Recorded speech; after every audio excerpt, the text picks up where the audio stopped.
অনেক ক্ষুধা লেগেছে, তাই আমরা বের হয়ে গেলাম বাহিরে। বাহিরে অনেক অনেক হোটেল থাকা সত্ত্বেও আমাদের যে একটা পছন্দ মতন হোটেল, পুরো বাঙালিয়ান হোটেল খুঁজে পাচ্ছিলাম না। এখানে ইন্ডিয়ান হোটেলগুলোই বাঙালি লেখে বাংলাদেশি হোটেল নাম দিয়ে চালায় দেয়। আপনি যখন খাবার খাবেন তখন বুঝতে পারবেন এটা আসলে সত্যিকারই বাংলাদেশি ফুড না। তো আমরা এমন হোটেল খুঁজতেছিলাম যেটার যে রান্না করে সেও বাংলাদেশি এবং হোটেলটার মালিকও বাংলাদেশি, এই টাইপের হোটেল। তো খুঁজতে খুঁজতে পেয়ে গেলাম আমাদের হোটেলের খুব কাছাকাছি, একদম সুন্দর একটা পরিষ্কার পরিচ্ছন্ন জায়গা।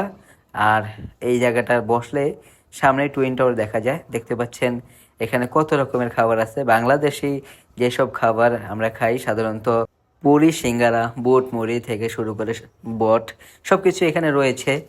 আমি প্রথম দেখে তো একদম ভেবেই নিয়েছি যে যাক, মালয়েশিয়ার যে ট্রিপটা এটা অন্তত ক্ষুধায় মরবো না, মানে সব কিছু একদম পারফেক্ট, বাংলাদেশের মতোই স্বাদ। তো এখানে আমার ভাই আমাদের দুপুরে খাবারের আয়োজনের জন্য 1 প্লেট বট এবং 1 প্লেট গরুর মাংস অর্ডার করছে, সাথে ভাত তো আছেই।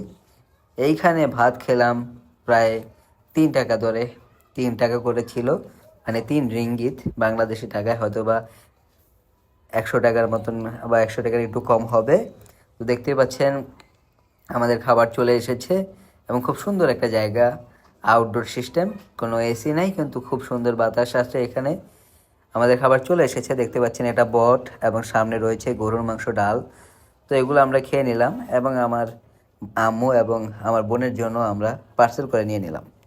দেখতে পাচ্ছেন আমরা রাতের ভিউ দেখতেছি, বাইরে বড় বড় বিল্ডিং থাকাতে এবং মালয়েশিয়ার প্রত্যেকটা বিল্ডিং জমকালো লাইটিং করা থাকে, রাতের বেলা দেখতে ভিউটা আরও জমকালো থাকে। তো আমরা ট্রেন্ডিং মুভি সায়ারে দেখতেছিলাম, আর হোটেল থেকে হোটেলের ভিউ একদম জাস্ট অসাধারণ একটা মোমেন্ট ছিল এবং খুব সুন্দরভাবে আমরা এটা এনজয় করতেছিলাম। তো আজকের ভিডিও এই পর্যন্তই। আপনারা জানা আমার ভিডিও ভালোবাসেন, অবশ্যই আমার পেজকে ফলো দিবেন এবং লাইক করতে ভুলবেন না, এবং আপনার রিলেটিভ ফ্রেন্ড সার্কেল সবার কাছে আমার পেজের লিঙ্কটা পৌঁছে দিবেন।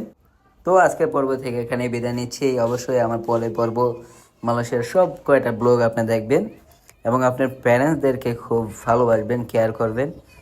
ধন্যবাদ সবাইকে।